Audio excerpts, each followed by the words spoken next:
नमस्कार, मैं हूं जूली। आप ये सब देख रहे हैं द इंडिया टॉप। कल प्रधानमंत्री मोदी ने कोरोना से लड़ाई को लेकर के एक बड़ा ऐलान किया। उन्होंने कहा कि 3 जनवरी से यानी कि 3 जनवरी 2022 से 15 से 18 साल तक के बच्चों को वैक्सीन लगाई जाएगी।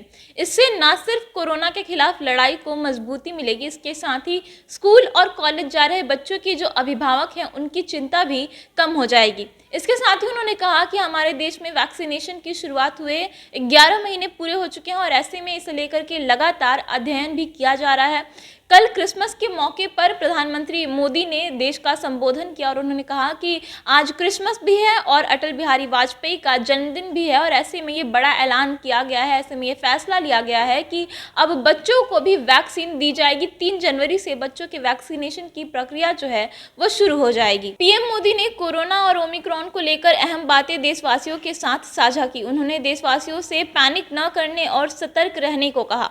आपको बता दें कि दुनिया भर में ओमिक्रॉन के बढ़ते मामलों ने देश को भी चिंता में डाल दिया है। इसे देखते हुए कई राज्यों ने नाइट कर्फ्यू तक की घोषणा कर दी है। देश को संबोधित करते हुए पीएम मोदी ने कहा कि वर्तमान में ओमिक्रॉन की चर्चाएं जो है वो जोरों पर है। इसे लेकर के स्थितियां अलग अलग हैं और अनुमान भी अलग अलग हैं। हमारे वैक्सीनेशन को आज 11 महीने पूरे हो चुके हैं। ऐसे में वैज्ञानिकों ने जो अध्ययन किया है उस पर कुछ निर्णय लिए गए हैं। अटल जी का जन्मदिन है और क्रिसमस का त्योहार है, इसलिए बच्चों के टीकाकरण का फैसला लिया गया है। पीएम मोदी ने देशवासियों को क्रिसमस की शुभकामनाएं देते हुए कहा कि इस साल का अंतिम सप्ताह चल रहा है, नया वर्ष आने ही वाला है। आप सभी 2022 के स्वागत की तैयारी में जुटे हैं, लेकिन उत्साह और उमंग के साथ ही ये समय सचेत रहने का भी है। आज दुनिया के कई देशों में कोरोना के नए वेरिएंट ओमिक्रॉन की वजह से संक्रमण बढ़ रहा है, इसलिए सावधानी बरतें और मास्क का भरपूर प्रयोग करें।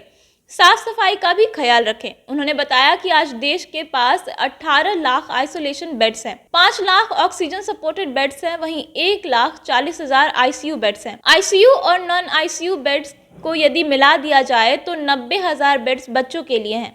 आज देश में ऑक्सीजन प्लांट्स भी हैं।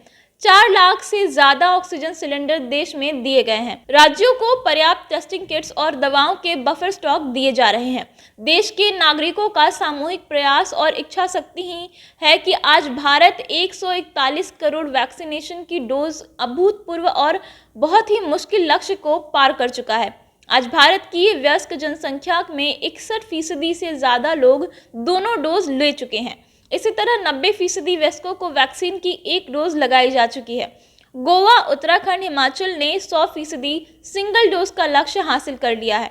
आज जब दूर से दूर गाँव से फुल वैक्सीन की खबरें आती है तो ये हमारे हेल्थ केयर पर बढ़ते गर्व का भरोसा आता है। पीएम मोदी ने कहा कि हमारे देश में जल्द ही नेसल वैक्सीन और दुनिया की पहली डीएनए वैक्सीन शुरू होगी। देश को सुरक्षित रखने के लिए और देशवासियों को सुरक्षित रखने के लिए हमने निरंतर प्रयास किया है। देश में अपनी स्थिति परिस्थिति के अनुसार वैज्ञानिकों को सुझाव पर ही निर्णय लिए गए हैं कि अब बच्चों का वैक्सीनेशन भी जो है वो अगले साल यानी कि 3 जनवरी 2022 से शुरू कर दिया जाएगा और इससे कोरोना के खिलाफ जो लड़ाई है उसमें मजबूती मिलेगी। और साथ ही जो छोटे छोटे बच्चे स्कूल्स में जाते हैं, कॉलेजेस में जाते हैं, उनके माता पिता को हमेशा एक चिंता रहती है कि कहीं उन्हें ये जो कोरोना का संक्रमण है और साथ ही जो नया वेरिएंट आया है उससे उनके बच्चे संक्रमित ना हो जाए। तो ऐसे में जब उन्हें वैक्सीनेशन लग जाएगी तो कहीं ना कहीं ये चिंता जो है वो कम होगी, कहीं ना कहीं वो सुरक्षित महसूस करेंगे। और अब इसे लेकर के प्लानिंग जो है वो पूरी हो चुकी है और 3 जनवरी से वैक्सीनेशन का काम शुरू कर दिया जाएगा। फिलहाल इस खबर में इतना ही। इसी तरीके की तमाम अपडेट्स के लिए आप बने रहिए द इंडिया टॉप के साथ। धन्यवाद।